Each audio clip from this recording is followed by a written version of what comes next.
Bora falar de futebol! Um Palmeiras embalado vai receber um Bahia querendo embalar. É isso mesmo. Bora falar sobre possíveis desfalques, retornos, equipes titulares e o que esperar desse confronto de times muito bons que, com as peças disponíveis à disposição, as melhores delas, olha, dão um caldo danado para fazer o torcedor se animar. Mas antes, eu vou me apresentar para a galera que está chegando agora no canal do Fragoso, hein? Prazer, meu nome é Rodrigo Fragoso, eu sou setorista do Palmeiras na TNT Esportes e produzo análises em vídeo sobre o clube nas minhas redes sociais. Essa que você está assistindo é uma delas.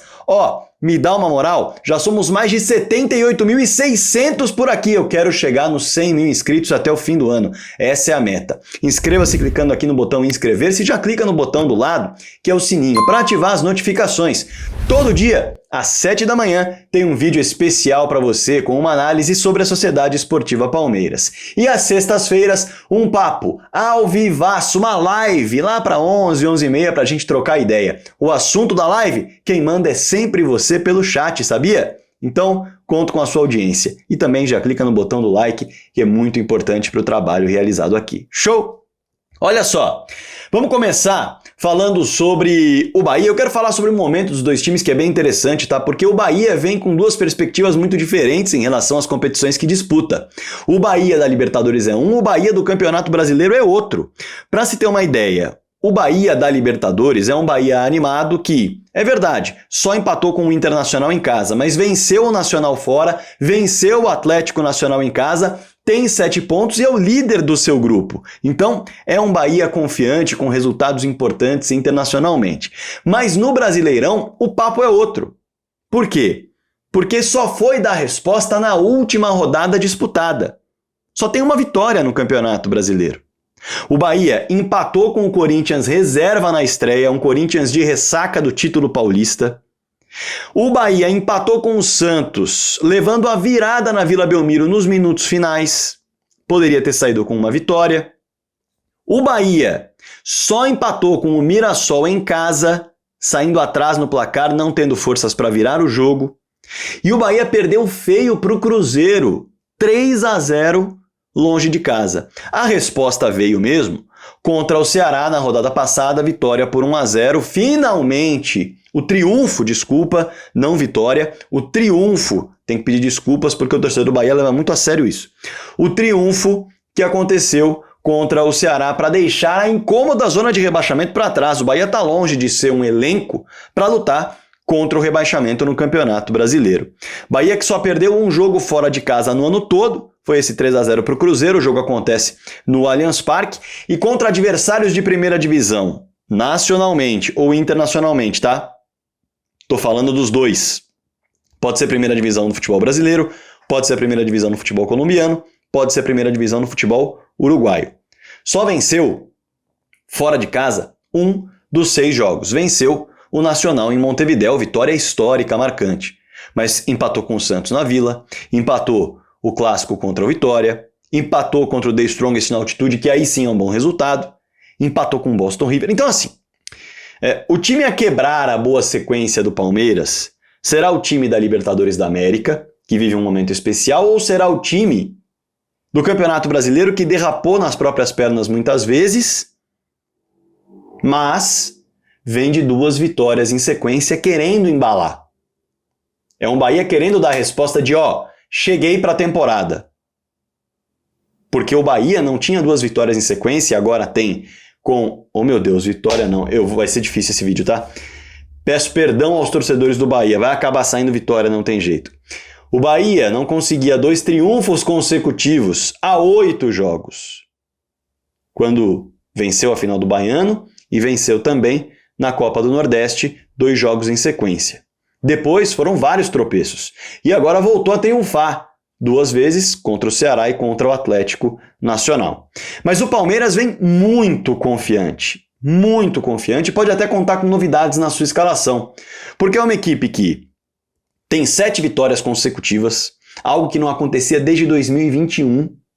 Faz tempo. E quando a gente olha para essa sequência de vitórias do Palmeiras, a gente percebe... E agora eu posso falar vitória, hein? A gente percebe um embalo muito grande em situações que seriam complicadas. Venceu o Sporting Cristal no Peru, ok, era de se esperar pela força do Palmeiras, não é um jogo fácil, mas era de se esperar. O Sport em Recife, jogo complicado, mas é uma equipe que chega à Série A para lutar contra o rebaixamento, ok. Cerro Porteño em casa, era de se esperar a vitória. E aí vem clássico contra o Corinthians com um peso muito grande, precisando jogar em Barueri, o Palmeiras não só venceu como atropelou. Jogo no Beira-Rio, onde o Palmeiras raras vezes consegue sair com a vitória. É um ambiente inóspito para o Palmeiras historicamente. Foi lá e venceu o Internacional, que ainda não havia perdido na temporada lá no Beira-Rio. Na sequência, jogo no Castelão, outro ambiente inóspito para qualquer equipe, e que o Palmeiras tem um retrospecto muito pequeno de vitórias por lá. Venceu o Fortaleza no Castelão. E aí vai para o ambiente mais inóspito de todos na América do Sul, porque a gente está falando de altitude, de diferença nas condições naturais de temperatura e pressão. Não só do calor do Castelão, que também é uma dificuldade. E o Palmeiras vai lá e vence. Abre 2-0, toma o 2-2, põe a cabeça no lugar, é eficaz, faz o 3-2, segura o resultado. Tudo isso sem tempo para treinar e com uma logística muito pesada de viagens. Bate e volta praticamente na academia em recuperação. Então assim, o Palmeiras tem 7 vitórias em sequência por um grande mérito de encaixe de time e novo sistema. Não é porque os adversários eram fáceis. Não é porque o ambiente favoreceu. Não é porque a sequência era grande dentro de casa e isso deu uma vantagem ao Palmeiras. Nada disso. É uma grande sequência de vitórias do Palmeiras. Inclusive com o ataque funcionando muito bem, porque são 14 gols nesses 7 jogos. A gente está falando de uma média de 2 gols por jogo.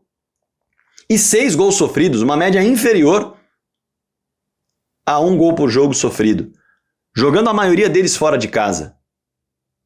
Então, é um Palmeiras embalado, é um Palmeiras animado, é um Palmeiras empolgado, é um Palmeiras diferente daquele Palmeiras do Campeonato Paulista que viveu um momento muito distinto da temporada, se entendendo em relação ao calendário, se entendendo em relação à parte física, entendendo que os reforços só chegariam para o mata-mata ou depois. E no fim das contas, o Palmeiras abre a rodada líder do campeonato, está nas mãos dele seguir líder do campeonato e é o único brasileiro 100% na Libertadores tendo de enfrentar um duelo na altitude onde raramente as equipes costumam vencer. São 43 jogos de brasileiros na altitude de La Paz com apenas 11 vitórias, 3 delas do Palmeiras, é o maior vencedor brasileiro por lá. Mas é muito raro vencer. A fase é realmente espetacular. Em relação aos times que podem vir a campo, vamos trazer os detalhes das armas que cada um tem? Mas antes, eu vou apresentar a vocês o Teacher Jay, o meu professor de inglês. E você também pode tê-lo como professor de inglês ou professor de espanhol, porque ele é bilíngue, com aulas online e particulares, tá? Então, não tem aquela timidez de, putz, vou chegar numa sala de aula com muitas outras pessoas, muitos outros estudantes, não sei se vou me sentir à vontade. Não, as aulas são particulares. E onde você estiver, você faz as aulas porque são online. Então você precisa estar em algum outro lugar por conta do trabalho, ou você vai estar em alguma outra casa por conta da sua dinâmica de vida. Não tem problema, o Teacher Jay consegue te atender porque é online e de acordo com o que você quer. Quer um intensivão para colocar em dia o inglês em algum assunto específico para o seu trabalho? Ele monta um planejamento ali de 1 mês, 3 meses. Quer algo mais duradouro? Ele monta para 6 meses, 1 ano. Quer algo específico para suas férias, com situações específicas de viagem? Ele monta para você. Ele está à disposição para bater um papo. @oteacherjay. Vai lá, conversa com ele, fala um pouquinho do que você deseja, quem sabe vocês não chegam a um acordo. Eu recomendo, é o meu professor de inglês.